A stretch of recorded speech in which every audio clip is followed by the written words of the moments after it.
Itt a tél, a fűtési szezon. És mit gyárt a Mikrotik a kedvenc felhasználóinak? Párologtatót radiátorra. De, hogyha megunnánk, és a párologtatási szezonnak vége lenne, van hozzá betét? Jár hozzá egy ilyen LTS betét.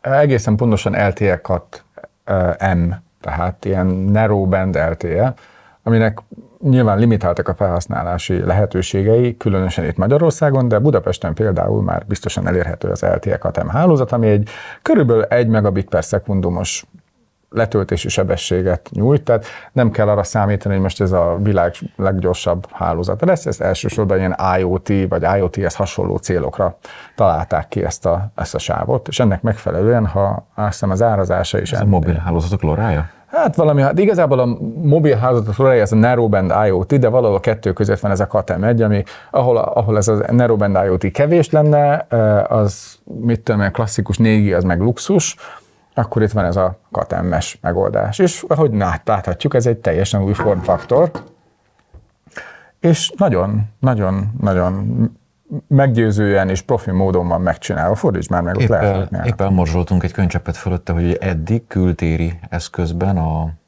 VAP családdal találkozhattunk hasonló formfaktor megkivitel. Mert ugye ott volt az eltap. Az eltap azért az masszívan meg volt csinálva. Az egy nagyon jó termék volt. Automotív certifikáció is, mintha lennének. Igen. Mi éveken keresztül használtunk kültérben eltap minit, tehát tényleg bírja is a strapát, de hát, na, szóval, ha az ember ezt megnézi, akkor lehet látni, hogy ebben rengeteg olyan dolog van, amitől ez valódi kültéri eszközé vált. Hát például ez a masszív tömszelence az alján. Rendes tömszelence. Alumínium fenéklemez, ami egyben hűtőbordaként is szuperál, hiszen látjátok, ez a hátsó heatsink, ez valójában itt össze van, sőt, még ott látok némi hőátvezető pasztát is a fémek csatlakozásánál. Össze van drótozva, tehát nem lesz az vele, mint a sima VAP kittel az R11 ELT rádióval, gyakorlatilag szétfűti magát a rádiótúróba, és akkor így szépen leforrasztódnak az alkatrészek a kártyáról. Itt ez azért egy kicsit kulturáltabban meg van oldva. Cserébe integrált rádió, tehát nem mini PCI Express, blablabla, vagy éppenséggel M2 ugye mostanában. Az antenna is integrált, ahogy lehet látni. Ugye itt fölmerülhet az emberekben az apró kérdés, hogy na jó, de akkor nem is tudok hozzá külső antennát használni? Nem lehet hozzá külső antennát használni, nincsen rajta semmiféle csatlakozás, ez az antenna, tessék, ezt szeretné. Hát rögtön kiderül, hogy a párologtatónak a túloldalán, ugye ott van az AVAP bilincshez való kapaszkodó. Azzal fogadjuk fel a radiátorra. Igen, feltétlen. Meg hát majd, amikor éppen nem párologtatónak használjuk, akkor kültéren majd egy oszlopra, valamilyen tartókonzolra így lehet föl vigyezteni. Szóval igen, ez egy masszív kültéri eszköz, szépen ki vannak vezetve a ledek, ilyen kis... Lehet látni az oldalán. Nyilván ez egy omni eszköz, tehát nagyon célozgatni nem kell vele.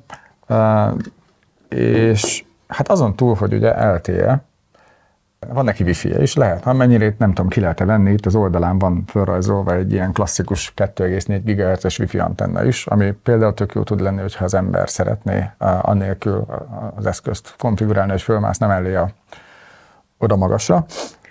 Viszont ha elővesszük a tech specs-t, akkor jönnek a csalódások, ugyanis BGN-es wifi, MIPS-BE architektúra, ugye éppen mostanában fölcsöptünk, hogy a Mikrotik milyen ügyesen tranzicionál az ARM felé, hát itt most éppen nem sikerült.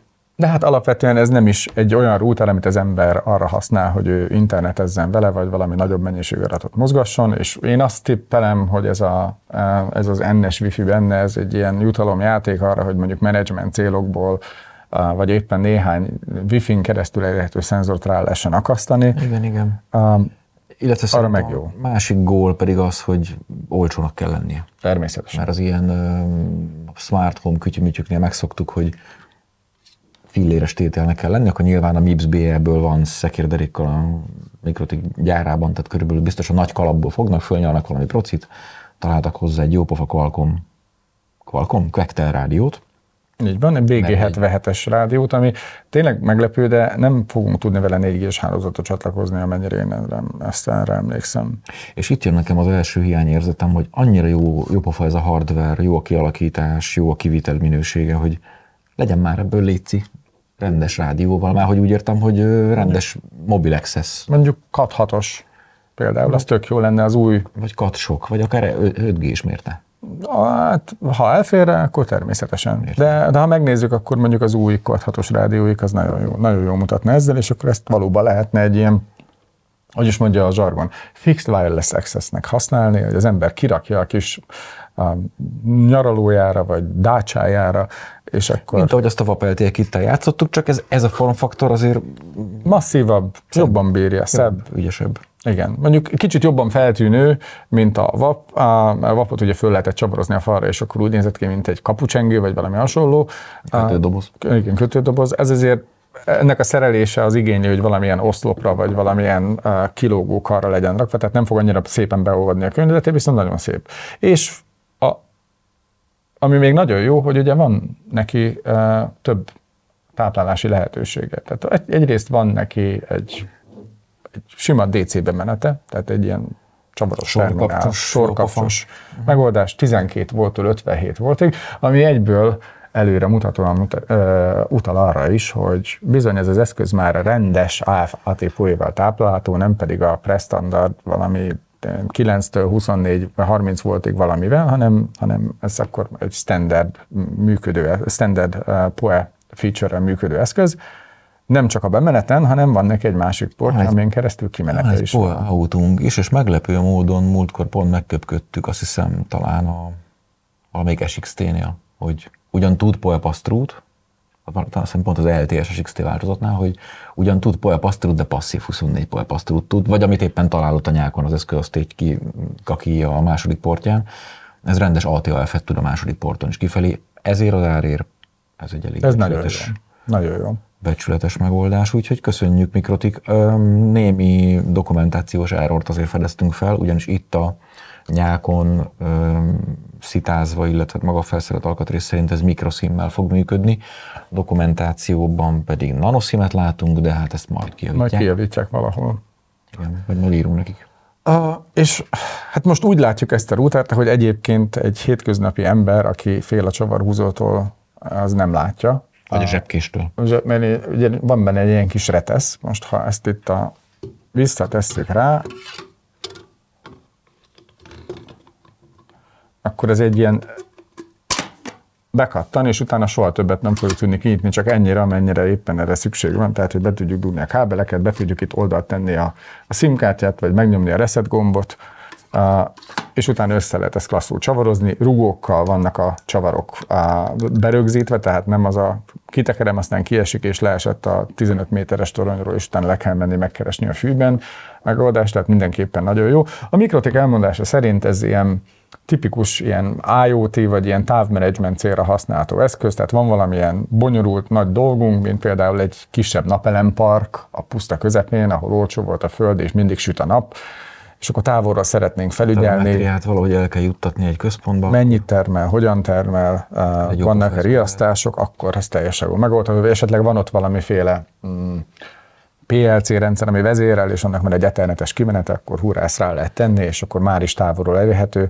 Ugye a KATEM 1-nek a KATEM-es rádióknak az a nagy előnye, hogy ugyan alacsony sávszélességet tudnak biztosítani, de relatív nagy wireless budgetünk van, tehát messzire el fog tudni menni ez az egész megoldás. Hát nagyon várom, hogy mikor lesznek ennek barátjai, amikor már... Kérdés, hogy lesz-e? Tényleg hiányolnék belőle egy olyan példányt, ami tényleg kathat, vagy jobb. Vagy Cat 4, vagy akár még jobb, tehát akár 5G, vagy Cat 18, ugye a rádió is van már a kínálatban. Meglátjuk. Ha lesz, mindenképpen visszatérünk vele. Szóval ő volt a CME Gateway.